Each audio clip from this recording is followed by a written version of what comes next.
പ്രിയപ്പെട്ടവരെ, അല്ലാഹു സുബ്ഹാനഹു വ തആലയുടെ കാരുണ്യത്തിൽ നിന്നും ഒരിക്കലും നിരാശരാകാൻ പാടില്ല.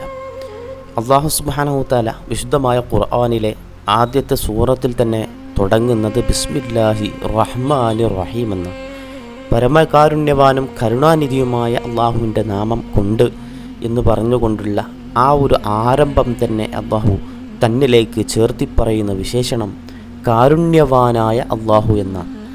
പിന്നീട് രണ്ടാമത്തെ ആയത്തിലും അള്ളാഹു അത് തന്നെയാണ് പറയുന്നത്, അൽഹംദുലില്ലാഹി റബ്ബിൽ ആലമീൻ.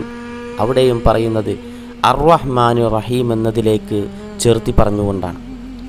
ലോകരക്ഷിതാവായ അള്ളാഹുവിനാണ് സർവസ്തുതിയും. ആ ലോകരക്ഷിതാവായ അള്ളാഹു ആരാണ്? അർ-റഹ്മാനിർ റഹീം. അവിടെയും ചേർത്തി പറയുന്നത് കാരുണ്യവാനായ അള്ളാഹു എന്നാണ്.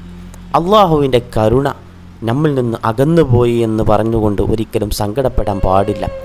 ഏത് പ്രതിസന്ധിയിലും ക്ഷമിച്ചുകൊണ്ടും പ്രതീക്ഷയോടുകൂടിയിട്ടും നമ്മൾ നിലകൊള്ളണം. ഒരിക്കലും ക്ഷമയും പ്രതീക്ഷയും കൈവെടിഞ്ഞവരാകാൻ പാടില്ല. ബഹുമാനപ്പെട്ട യൂസുഫ് നബി അലൈഹിസ്സലാത്തു വസ്സലാമിൻ്റെ ചരിത്രമൊക്കെ നമ്മൾ കേട്ടവരാണ്. ലോകത്ത് ചരിത്രകാരന്മാർ പഠിപ്പിക്കുന്നത് അഹ്സനുൽ ഖസസ് എന്ന് മുഫസ്സിരീങ്ങൾ രേഖപ്പെടുത്തുന്നത്, അഹ്സനുൽ ഖസസ് എന്ന് വിശുദ്ധ ഖുർആൻ തന്നെ പരിചയപ്പെടുത്തുന്നത് യൂസുഫ് നബിയുടെ ചരിത്രമാണ്. അത്രക്കും മനോഹരമായ ഗുണപാഠം സിദ്ധിക്കാവുന്ന വലിയ ചരിത്രമാണ്. സൂറത്ത് യൂസുഫിൽ അല്ലാഹു സുബ്ഹാനഹു വ തആല പറയുന്നുണ്ട്, വിശുദ്ധരായിട്ടുള്ള പ്രവാചകന്മാരുടെ ചരിത്രങ്ങളുടെ കൂട്ടത്തിൽ അല്ലാഹു സുബ്ഹാനഹു വ തആല യൂസുഫ് നബി അലൈഹിസ്സലാത്തു വസ്സലാമിൻ്റെ പിതാവ് യഅ്കൂബ് നബി അലൈഹിസ്സലാത്തു വസ്സലാം എൻ്റെ മക്കളോട് അള്ളാഹുവിൻ്റെ റഹ്മത്തിൽ നിന്നും ഒരിക്കലും ആശയറ്റുപോയവരാകരുത് എന്ന് ഉപദേശിക്കുന്നുണ്ട്. ഒരു മുഅ്മിനാകുമ്പോൾ പ്രയാസങ്ങളൊക്കെ ഉണ്ടാകും. പ്രയാസമുണ്ടാകുമ്പോഴാണ് റബ്ബിനോട് കൂടുതൽ അടുക്കാൻ സ്വാഭാവികമായിട്ടും ഏതൊരു മനുഷ്യനും തോന്നേണ്ടത്. സന്തോഷമുണ്ടാകുമ്പോൾ റബ്ബിനെ മറന്നു പോകുമ്പോൾ അല്ലാഹു സുബ്ഹാനഹു വ തആല തന്നെ പറയുന്നുണ്ട്, ഇന്നൽ ഇൻസാന ലിറബ്ബിഹി ലകനൂദ്. മനുഷ്യൻ തൻ്റെ രക്ഷിതാവിനോട് നന്ദികേട് കാണിക്കുന്നവനാണ്. സന്തോഷം വരുമ്പോൾ റബ്ബിന് ഓർമ്മ ഉണ്ടാവില്ല. പ്രയാസ സമയത്ത് കരകയറാൻ വേണ്ടിയിട്ട് മാത്രം റബ്ബിനെ ഓർക്കുന്നൊരു സാഹചര്യം.